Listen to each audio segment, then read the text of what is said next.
Hello student, स्वागत है आपका आज के इस वीडियो में।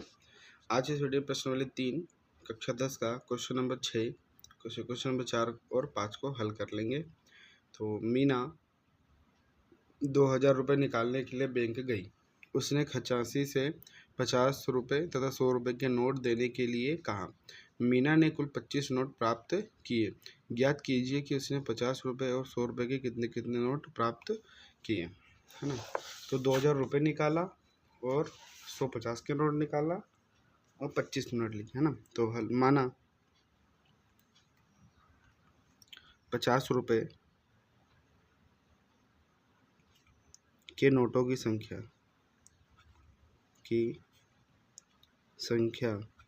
x तथा 100 रुपये के नोटों की संख्या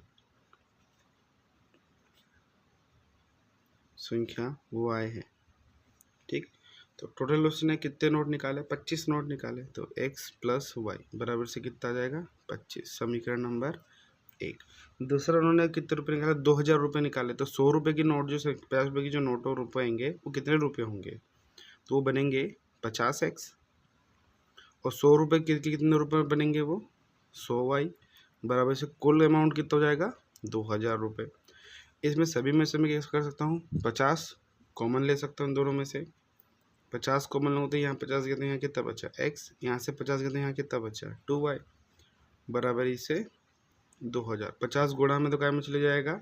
भाग में। तो ये 2000 बटे में कितना जाएगा? 50। ये 0 से 0 कट गया। 5 एक कम 5, 5 के बड़े से 5 होके 20 और ये 0 का 0। तो ये x प्लस में 2y बराबर से कितना जाएगा? 40। समीकरण नंबर 2। अब समीकरण 1 और समीकरण 2 क्या कर देंगे हम? माइनस कर देंगे। यहाँ पे जो x है गुणांक आपस में क्या है? बराबर, और चिन्ह भी आपस में क्या है? समान है। तो समीकरण नंबर 1 माइनस समीकरण नंबर 2।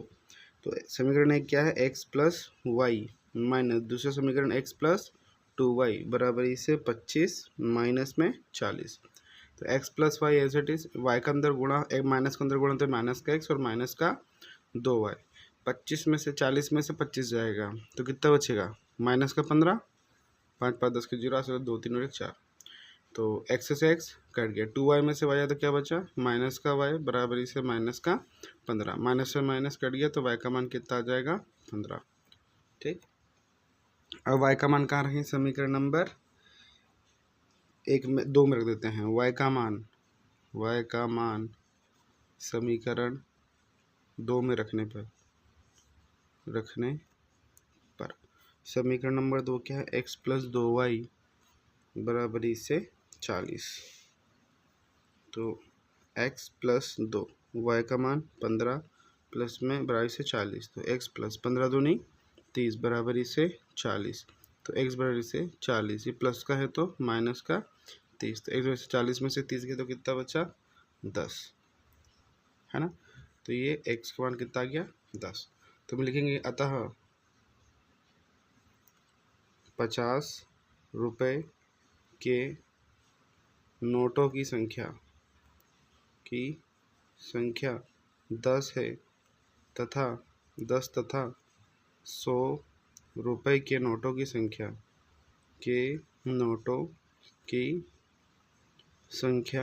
15 है ना।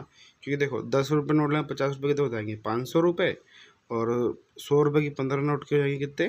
1500 रुपये। दोनों को जोड़ेंगे तो कितना आ जाएगा? 5 5 10 2000 रुपये आ जाएगा। ठीक है। अब क्वेश्चन नंबर 5।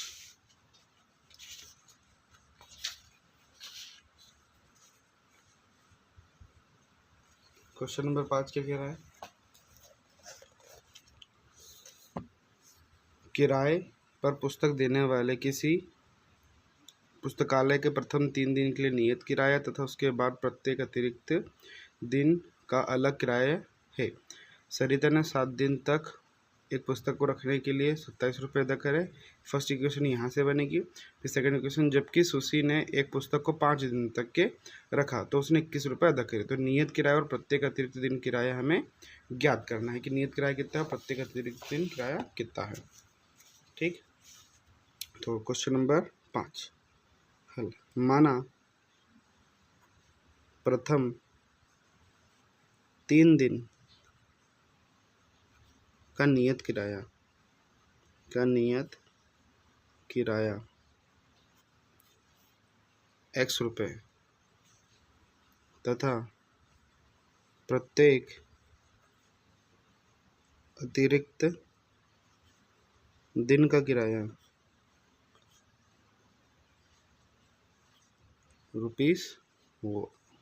₹y है। ठीक है, ₹x और ₹y। प्रथम 3 दिन के लिए इतना है और इतना। तो जो उसमें जो फर्स्ट स्टेटमेंट है उसमें जो सरिता उसने 7 दिन तक के बुक रखी। अब 7 दिन तक की उसने जो बुक रखी तो उसमें 3 दिन तो उसके नियत किराए के चलेगा और अतिरिक्त दिन कितना रखा उसने? 4 दिन रखा। ठीक है, तो सुशी के जब प्रश्न अनुसार ये रफ का काम है ना, 7 दिन तक के सरिता ने रखा था। तो प्रथम दिन के लिए तो हम क्या यूज़ करते हैं? x, और 4 दिन रखा तो 4 दिन के लिए हम क्या यूज़ करेंगे? 4y। उसने कितने रुपए अदा करे थे? 27 रुपये अदा करे थे। समीकरण नंबर 1। इसी प्रकार जैसे सुशी है, सुशी ने कितने दिन के लिए बुक ले गई थी? 5 दिन के लिए उसने बुक ले गया। तो 5 दिन में तो 3 दिन नियत किराए के लिए निकल गया, 2 दिन उसने एक्स्ट्रा रखा। तो 3 दिन के लिए नियत किराया x रुपये, 2 दिन के लिए एक्स्ट्रा किराया कितना देंगे? वो 2y रुपये। कितने रुपये अदा करते हैं? वो 21 रुपये उसने अदा करा। समीकरण नंबर 2।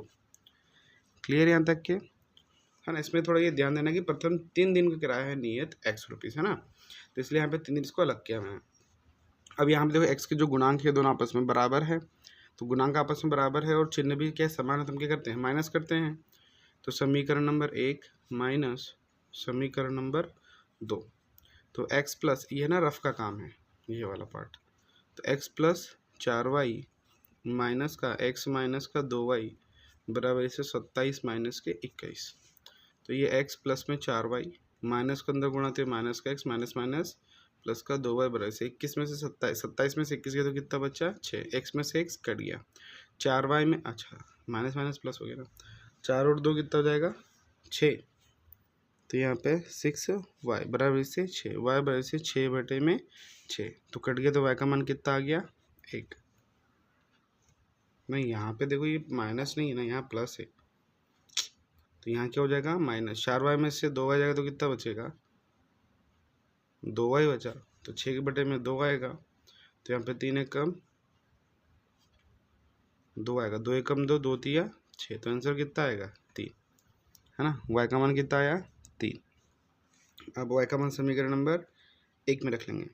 y का मान समीकरण 1 में रखने पर, तो x प्लस 4y बराबर से 27, तो x प्लस में 4 गुणित y का मान 3 बराबर से 27, तो x प्लस 4 तिया 12 बराबर से 27, तो x बराबर से 27 माइनस का 12, तो 12 में से 7 में से 2 गया तो बचा 5, 2 में से गया तो बचा 1। कितने x का मान कितना आ गया? 15 रुपये। तो जो उसका नियत भाड़ा है वो कितना है? 15 रुपये प्रथम 3 दिन के लिए, और अतिरिक्त भाड़ा कितना है? 3 रुपये प्रत्येक दिन के लिए। तो लिखेंगे अतः प्रथम 3 दिन का नियत किराया 15 रुपये तथा प्रत्येक दिन का